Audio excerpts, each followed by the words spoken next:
امارت پیژندنه پنځم درس. امارت د ښکلاګانو روڼ تعبیر دی، امارت د شهداو سپین مسیر دی، امارت څه دی خو د وطن ته ژمن دی. د اسلامي تحریک اعضا او ملاتړ کوونکي دا چې د اسلامي امارت بنیاد د مدارسو د طالبانو په لاس کېښودل شو، نو محلي او نړیوال رسنیو دې ته خوځښت ته د طالبانو د تحریک نوم ورکړ چې تر اوسه نړیوال په همدې نوم یادوي. اما په واقعیت کې اسلامي امارت یوازې د طالبانو حرکت نه دی، بلکې د افغان مومن ولس له متن څخه راپورته شوی دا خوځښت د ټولنې له صالحو اقشارو جوړ دی. د شوروي یرغل پر خلاف د جهاد هغه صالح مجاهدین او قومندانان چې په کورنۍ جګړو کې برخه نه درلوده، دغه راز د مدرسو طالبان، علماء کرام او د عام ولس صالح ځوانان، محصلین، متعلمین، ولسي مخور او د ټولنې بېلابېل قشرونه په دې حرکت کې برخه لري چې د دې ټولو مشترک هدف د اسلامي حاکمیت ټینګول دي. امارت څه دی خو د وطن ته ژمن دی،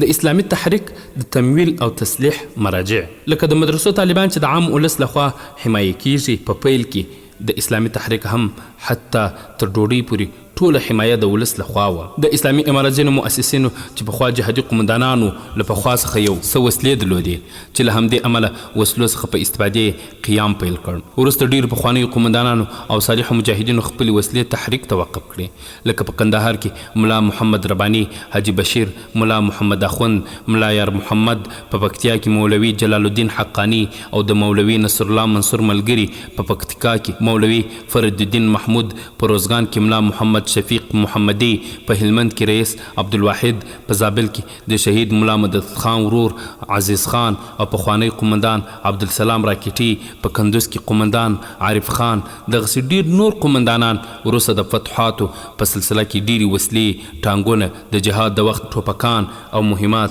لاسته ورغلل. څرنګه چې فساد او اختلاس نه و، په کومو امکاناتو ځان ښه حمایه کاوه. په لومړۍ واکمنۍ کې طالبانو معاش نه غوښت، نو ځکه د ګمرکاتو، حق العبور، عشر و زکات په شمول بېلابېل مالیاتي او غیر مالیاتي عواید د دې لپاره کافي وو چې امارت نظام پرې وچلوي. ګران شهید منصور پر هر دا امارت زړه زموږ د لوی زعیم امیر دی.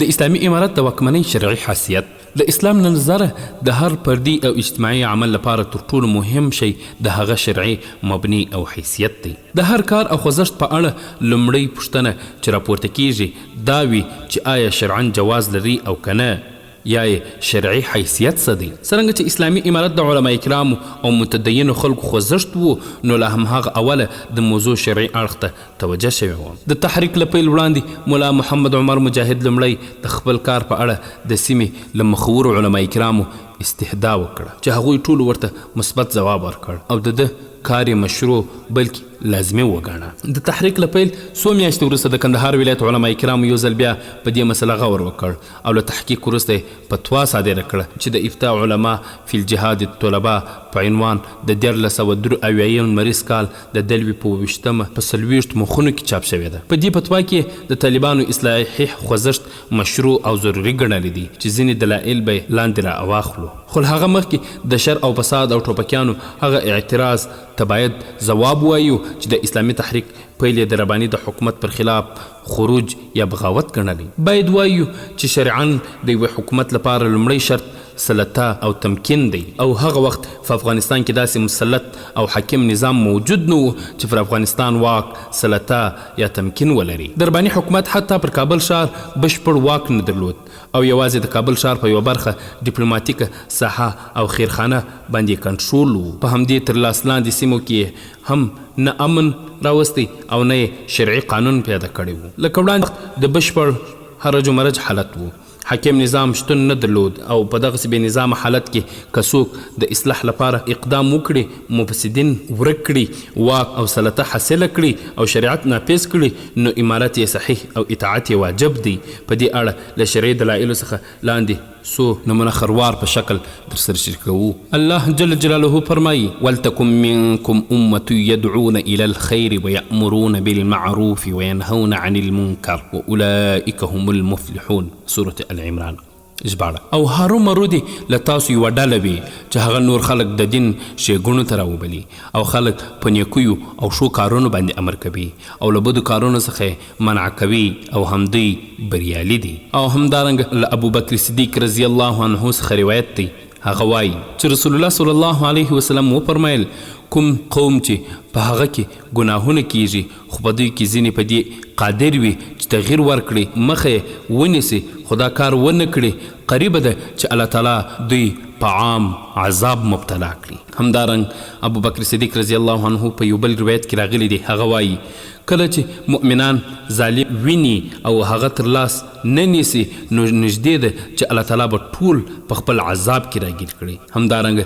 د انس رضی الله عنه څخه روایت دی، هغه وایي چې رسول الله صلی الله علیه وسلم وفرمیل، رواه بخاري ده، ژباړه ده.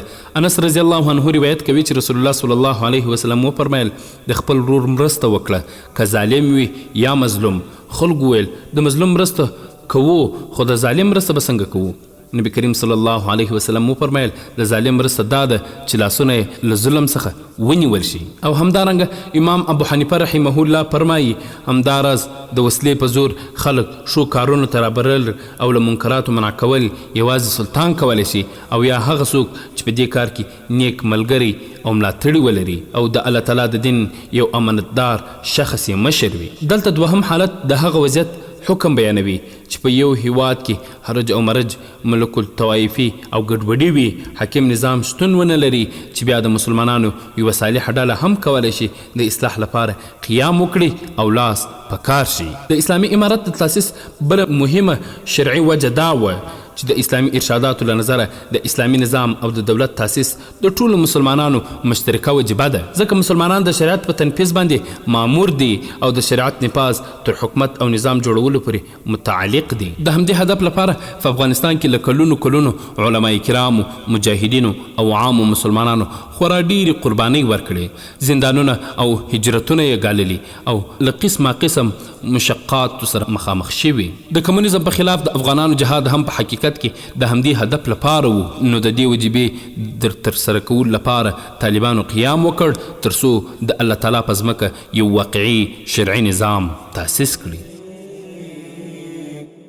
امارت د اتحاد کړی زنجیر دی، اتحاد کړی زنجیر دی، امارت د پر هر ژلو زړه درمل دی.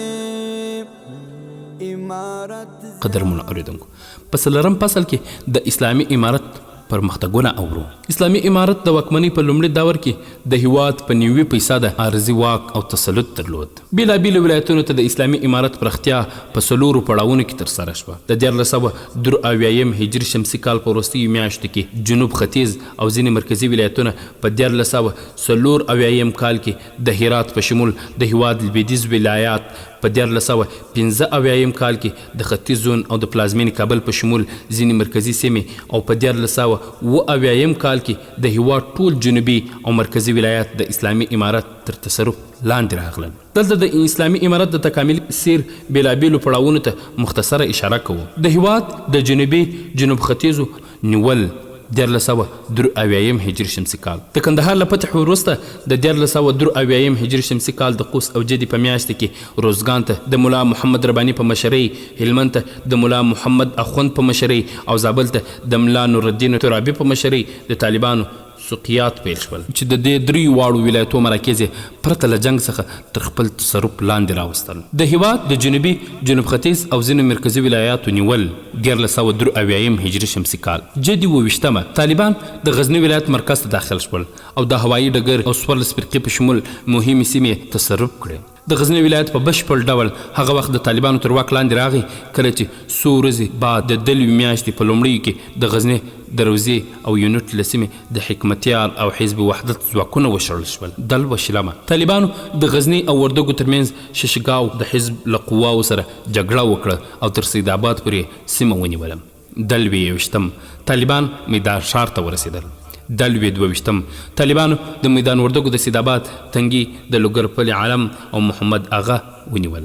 دل 23 د حزب اسلامي قواوي له چارې اسیاب څخه ووتلې او دغه ښارګوټي د طالبانو لاس ته ولوېد. دل 22 د مولوي احسان الله احسان په مشرۍ د طالبانو ستر کاروان د غزني لخوا د پکتیکا مرکز ته داخل شو چې محلي مشرانو او قومندانانو یې هرکلی وکړ.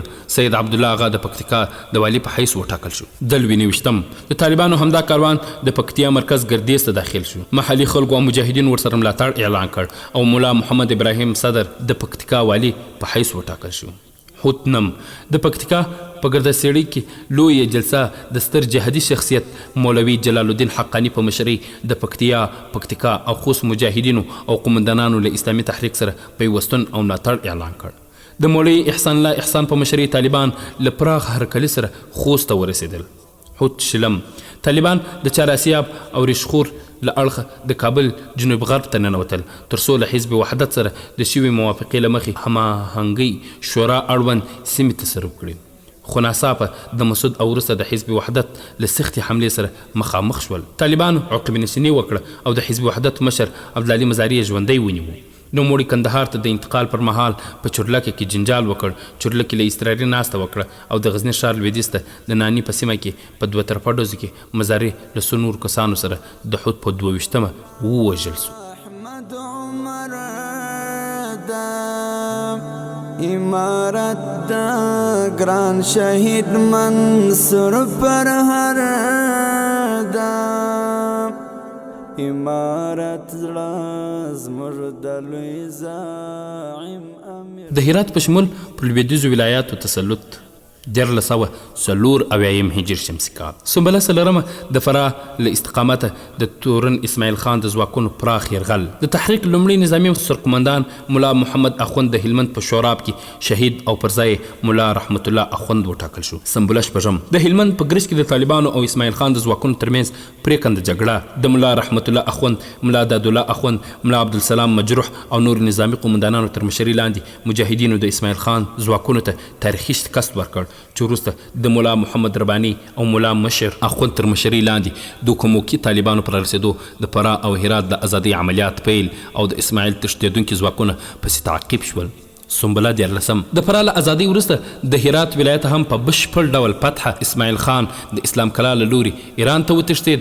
ملا یار محمد اخوند د هرات د لومړي والي په حیث وټاکل شو. د ختیځ زون او پلازمینې تر واک لاندې راوستل 1415 هجري شمسي کال. د اسد 29 طالبانو د پکتیا ولایت د اریوب ولسوالۍ مرکز د غراز د ګوی او سپینې شیګي ستراتیژیکې سیمې ونیولې. سنبله 21 د ملا برجان اخوند په مشرۍ طالبانو له لنډې جګړې وروسته د ننګرهار مرکز جلال آباد ونیو او مولوي احسان الله احسان د ننګرهار د لومړي والي په حیث وټاکل شو. سنبله 23 د لغمان ولایت طالبانو د اسلامي تحریک تر واک لاندې راغی. میزان 6 د طالبانو کابل فتح او کمونیسټ واکمن ډاکټر نجیب اعدام کړ. ملا برجان اخوند تر مشرۍ لاندې هغه لښکر چې د پکتیا له ختیځو ولسوالیو د فتح بهیر پیل کړی و د هیواد د ټولو شرقي ولایاتو له فتح وروسته په داسې مهال کابل ته فتحانه داخل شو چې مشرۍ ملا برجان اخوند په وریښمین تنګي کې شهید شوی و. خو نور نظامي مشران لکه ملا محمد رباني، ملا عبدالرزاق، ملا فاضل اخوند، ملا دوست محمد او نور د الله تعالی په نصرت په دې توانېدل چې د کابل د رژیم لښکرو ته په شکست ورکولو د افغانستان پلازمینه له شر او فساد څخه تصفیه کړي. د کابل له فتحې وروسته ملا خیر الله خیرخوا د کابل لومړی والي وټاکل شو او د حکومتي چارو د تنظیم لپاره د ملا محمد رباني په مشرۍ 6 کسیزه شورا وټاکل شوه چې پاته 15 اعضا یې ملا محمد حسن اخوند، ملا عبدالرزاق، سید غیاث الدین اغا، ملا محمد غوث او ملا محمد فاضل مظلوم. میزان 8 د 2 ورځو عملیاتو په لړ کې د بګرام هوایي اډه، چاریکار، او د جبل سرات ښارګوټي د طالبانو لاس ته ورغلل. د هیواد شمالي او مرکزي ولایت تر واک لاندې راوستل 1407 هجري شمسي کال. د اسد لسمه د شمال د فتح بهیر پیل شو او د اندوخي په فتح سره د فاریاب ولایت په بشپړه توګه د طالبانو لاس ته ورغی. اسد 11 د لوی درستیز ملا فاضل اخوند تر مشرۍ لاندې لشکر چې ملا برادر اخوند، ملا دادالله اخوند، ملا خیرالله خیرخوا، ملا عبدالحق او ګڼ نور نظامي قومندانان ورسره ګډونوال وو. د خواجه دوکو په دشت کې د دوستم ځواکونو ته کلکه ماتې ورکړه او شبرغان ښار یې فتح کړ. اسد 14 طالبانو د شبرغان له اړخه سرپل ته تشکیل وکړ او دغه ولایت یې فتح کړ. اسد 12 د ملا فاضل اخوند تر مشرۍ لاندې د اسلامي امارت مجاهدینو د بلخ ولایت مزار شریف ښار فتح کړ. اسد 20 د ملا محمد نعیم تر مشرۍ لاندې د اسلامي امارت ځواکونو د تخار په استقامت د بنګنې کمربند مات کړ او د احمد شاه مسعود له ځواکونو یې د تخار مرکز طالقان ښار ونیو. مخالفینو ځواکونو د طالبانو د پرمختګ د مخنیوي په موخه په تخار کې د پرخار تنګۍ او په سمنګان کې د تشقرغان تنګۍ په بمونو والوزوه او عمومي لارې یې بندي کړې. اسد 22 د اسلامي امارت ځواکونو چې د سمنګانو د نیولو لپاره له بلخ څخه د یرکنک دشت لارې بغلان ته اوښتي وو، د اسد میاشتې په 22 الخمیري او ورپسې د سمنګانو مرکز ایبیک او تشقرغان فتح کړل. د اسد 24 د اسلامي امارت ځواکونو د بغلان ولایت دوشي ولسوالۍ تر خپل تصرف لاندې راوسته. اسد 29 طالبانو په تخار کې خواجه غار او بغلان کې د خنجانو ولسوالۍ فتح کړه. سنبله یو د اسلامي امارت ځواکونو د منصور نادریز د ځواکونو وروستی مرکز کیان دره فتح کړه. د دې عملیاتو په لومړیو شیبو کې د طالبان نظامی قومندان ملا فاضل اخوند زخمی او پر ځای ملا برادر اخوند د عمومي قومندان په حیث وټاکل شو. سنبله 22 د ملا برادر اخوند په مشرۍ د اسلامي امارت ځواکونو د بامیان ولایت مرکز د لومړي ځل لپاره فتح کړ. سنبله 26 طالبان په شبرغاش واوښتل او د حزب وحدت له ځواکونو د شیخ علي ولسوالۍ ونیوله. میزان 3 طالبانو د حزب وحدت مهم مرکز د کاولینګ ولسوالۍ فتح کړه. د 5م درس پای. سپین مسیر دی امارت صدی خود وطن تجمن دی امارت دا اتحاد کړی زنجیر دی اتحاد کړی زنجیر دی امارت دا پر هر جلو